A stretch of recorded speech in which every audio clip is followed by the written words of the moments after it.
देखो, तुम लोगों के वर्ग की एग्जाम अभी नहीं हुआ है और बीच में ही लॉकडाउन हो गया। इस वजह से सबको किताब उपलब्ध है नहीं। लेकिन एक बात हम बता दें, तुम लोगों के स्कूल में 8वां वर्ग की परीक्षा अब नहीं होगी, 7वां वर्ग की परीक्षा नहीं होगी, 8वां की परीक्षा नहीं होगी। बिना परीक्षा लिए ही तुम लोग अगले कक्षा में चले जाओगे। इसलिए 8वां की पढ़ाई हम शुरू कर दी है। 7वां के जो भी बच्चे हैं वे 8वां की पढ़ाई जो है अपना शुरू कर देंगे, प्रारंभ कर देंगे, स्टार्ट कर देंगे, क्योंकि 7वां का एग्जाम जो वार्षिक होने वाला था वह अब नहीं होगा। आप लोग 8वां में डायरेक्ट चले जाएंगे। तो बहुत विद्यार्थी लोगों के पास पुस्तक होगा नहीं, किताब होगा नहीं, इसलिए इस क्वेश्चन को, इस अभ्यास को हम उतार दिए और आप जो है इसको बनाएंगे और फिर कल जो है हम आगे आप लोगों को समझाएंगे और आगे क्वेश्चन फिर उतार करके देंगे बनाने के लिए। तो चलिए इसको हम समझते हैं कि कैसे हम बनाएंगे पहला नंबर क्वेश्चन। पहला नंबर क्वेश्चन बनाने के लिए आप क्या करेंगे कि क्वेश्चन संख्या 1 उतार करके और पहला नंबर उतार करके 49 उतार देंगे और इस पर सोचेंगे कि कौन ऐसी संख्या है जिसको उसी से गुणा कर दें तो 49 आएगा। तो आप अपने मन में इसको सोचिएगा, विचारिएगा। अगर आपको यह आ जाता है समझ में कि किस संख्या को हम उसी से गुणा करेंगे तो 49 आ जाएगा, तब तो आराम से आप इसको कर लेंगे। अगर यह समझ में नहीं आता है तब अभाज्य गुणनखंड निकालने की जरूरत है।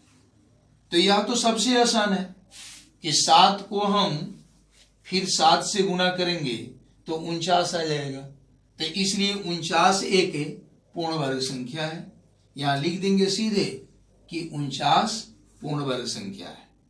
लिखेंगे चूंकि 7 गुणे 7 बराबर 49, अतः 49 पूर्ण वर्ग संख्या है।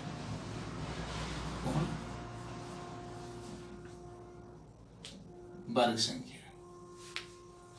उसी तरह से हम एक और उदाहरण देखते हैं, तीसरा जो 110। अब यह हमको समझ में नहीं आ रहा है या आपको समझ में नहीं आ रहा है कि किस संख्या को फिर उसी से गुणा करेंगे तो 110 आएगा। या अगर नहीं समझ में आ रहा है तब आप क्या करेंगे, कैसे आप जानेंगे कि यह पूर्ण वर्ग संख्या है या नहीं? तो इसको जानने के लिए आप सीधे 110 का अभाज्य गुणनखंड निकालेंगे। और कैसे हम अभाज्य गुणनखंड निकालेंगे तो इसके पहले आपको बताएं, अभाज्य संख्या 2 से भाग करेंगे, 2 पचे 10, 2 पचे 10 यानी 55 हो जाएगा। फिर इस 55 में सोचेंगे कि किस अभाज्य संख्या से भाग लग सकता है। तो 2 से तो लगेगा नहीं, 3 से तो लगेगा नहीं, लेकिन 5 अभाज्य संख्या है, 5 से भाग लग जाएगा। तो 5 से अगर भाग करते हैं तो 11 मर्द में भाग लगेगा। अब 11 जो है स्वयं अभाज्य संख्या है, इसलिए हम इसे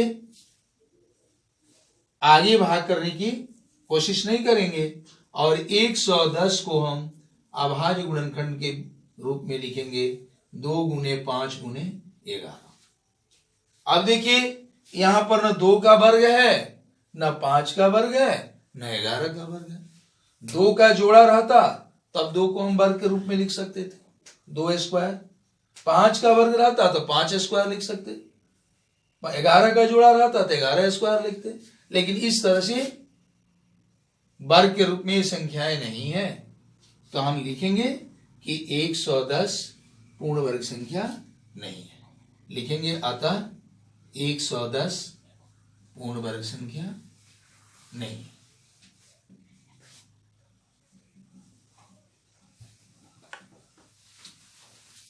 चलिए एक और उदाहरण लेते हैं, तीसरा तो अभी बताया है, चौथा हम लेते हैं उदाहरण के रूप में। चौथा, या चौथा छोड़िए, दूसरा हम बताते हैं। 256 यानी पांचवा बतलाते हैं। पांचवा आपको समझ में नहीं आएगा सोचने से कि यह पूर्ण वर्ग संख्या है कि नहीं है, तो इसको आप कैसे जानेंगे? तो इसका अभाज्य गुणनखंड निकालेंगे, जैसे यहां निकाले हैं। 256 ले लेंगे और अभाज्य संख्या से भाग करेंगे। अभाज्य संख्या के बारे में आपको समझाया है। देखिए, इस 256 के इकाई स्थान पर 6 है ना, तो यह 2 से पूर्णतः विभाजित हो जाएगा। और 2 भी एक अभाज्य संख्या है, इसलिए 2 से ही हम भाग करेंगे। इसमें 2 से 256 में भाग करेंगे तो कितना आएगा भागफल? आप अलग भी भाग करके लिख सकते हैं, यहां डायरेक्ट भाग करके लिख सकते हैं। 2 से 2 में भाग करेंगे तो 1 मर्त में भाग लगेगा। 2 से 5 में भाग करेंगे तो 2 दूना 4 यानी 2 मर्त में भाग लगेगा। 1 शेष आएगा और 6 उतारेंगे यानी 16 होगा। तो 2 से 16 में भाग लगाएंगे तो 8 मर्त में लग जाएगा, यानी 2 अट्ठे 16 होगा।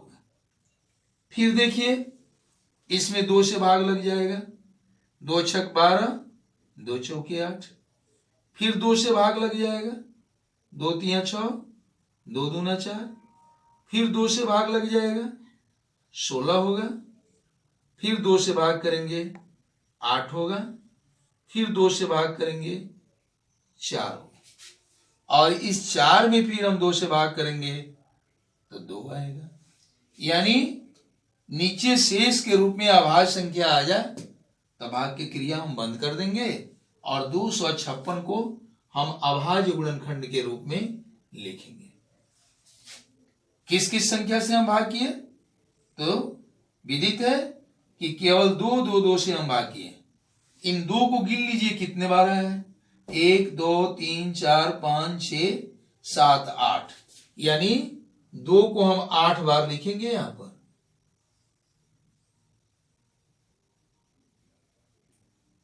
1 2 3 4 5 6 7 8, सबका जोड़ा लगाइए, यानी सब वर्ग के रूप में लिखा जा सकता है।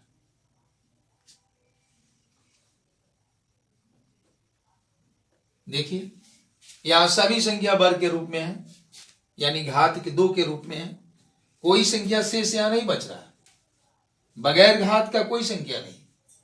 इसलिए 256 को हम पूर्ण वर्ग संख्या लिखेंगे। यहां लिखेंगे अतः 256 पूर्ण वर्ग संख्या है। लिख लीजिएगा, चूंकि जगह नहीं है बोर्ड पर इसलिए हम नहीं लिख पा रहे। अब चलिए मिटा दें ऊपर से। 2 में हमें क्या करना है जरा उसको देखिए। निम्नलिखित संख्याओं में से कौन सी संख्याएं सम संख्याओं के वर्ग है? ये जितनी संख्याएं दी गई है सब वर्ग संख्या है। इसको जांच करने की जरूरत नहीं है कि यह वर्ग संख्या है कि नहीं। इस तरह से अभाज्य गुणनखंड निकालने की कोई आवश्यकता नहीं है। केवल यह बताना है कि इसमें से कौन कौन सम संख्या का वर्ग है। तो इसके लिए आप सम संख्या का जो पहचान करते हैं वही पहचान को यहां पर हम उसी पहचान के द्वारा यहां पर हम समझ सकते हैं कि कौन कौन सी संख्या जो है सम संख्या है। तो सम संख्या का पहचान क्या है? जिस संख्या के इकाई स्थान पर शून्य हो, 2 हो, 4 हो, 6 हो, 8 हो, यानी इसमें से कोई एक संख्या अगर इकाई स्थान पर है तो आप तुरंत समझ जाएंगे कि वह पूर्ण वर्ग संख्या है। पूर्ण जो है सम संख्याओं का वर्ग है। अब जैसे यहां पर 16 है तो यह सम संख्याओं का वर्ग है कि नहीं है, यह जानने के लिए इसके इकाई स्थान पर जो संख्या है वह देख लीजिए, इसमें से कोई है कि नहीं। तो इसमें अगर 6 है, वह 6 तो इसके इकाई स्थान पर है, तो यह सम संख्या का वर्ग होगा। सीधे आप लिखेंगे 1 नंबर दे करके 16, यह सम संख्या का वर्ग है।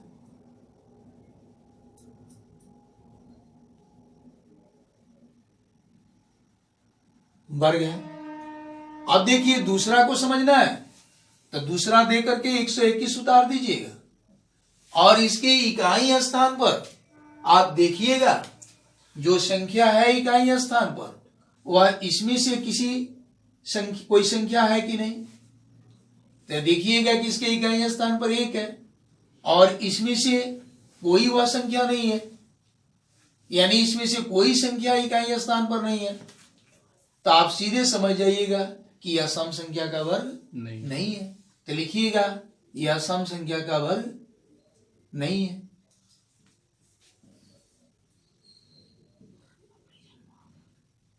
वर्ग नहीं है। इस तरह से आप तीसरा नंबर क्वेश्चन, चौथा नंबर क्वेश्चन, पांचवा नंबर क्वेश्चन उतार करके आप आराम से बना सकते हैं। चलिए अब देखते हैं क्वेश्चन संख्या 3 का हल।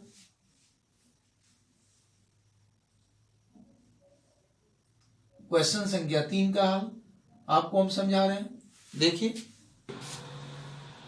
इसमें दिया है विषम संख्याओं के वर्ग है, यानी कौन कौन विषम संख्या का वर्ग है उसकी पहचान हमें करना है। तो आप तो जानते हैं ना कि विषम संख्याएं कौन कौन सी होती है। जिस संख्या के इकाई स्थान पर ये संख्याएं नहीं हो वे संख्याएं विषम होती है। तो बस इसमें हमको वही पहचान करना है। इसी पहचान से इसकी भी पहचान हो जाएगी कि कौन संख्या विषम संख्या का वर्ग। क्वेश्चन संख्या 3 लिख करके इसमें पहला नंबर क्वेश्चन है 9, इसको उतार लेंगे और यहां लिखेंगे कि यह विषम संख्या का वर्ग है कि नहीं। तो देखिए तो इकाई स्थान पर इसका इसमें से कोई है, कोई नहीं है। तो इसमें से अगर कोई नहीं है तो यह विषम संख्या का वर्ग है। लिखेंगे यह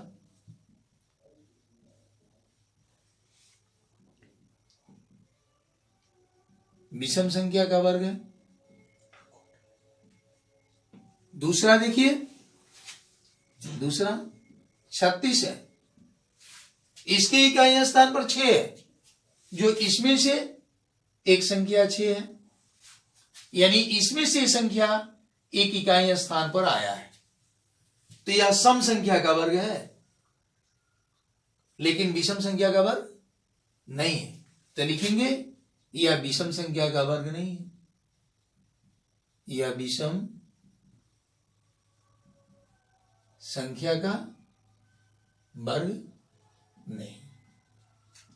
यानी आप यहां पर भी देख करके पहचान सकते हैं, यहां इकाई स्थान पर अगर सम है तो यह सम संख्या का वर्ग होगा, इकाई स्थान पर अगर विषम है तो विषम संख्या का वर्ग होगा।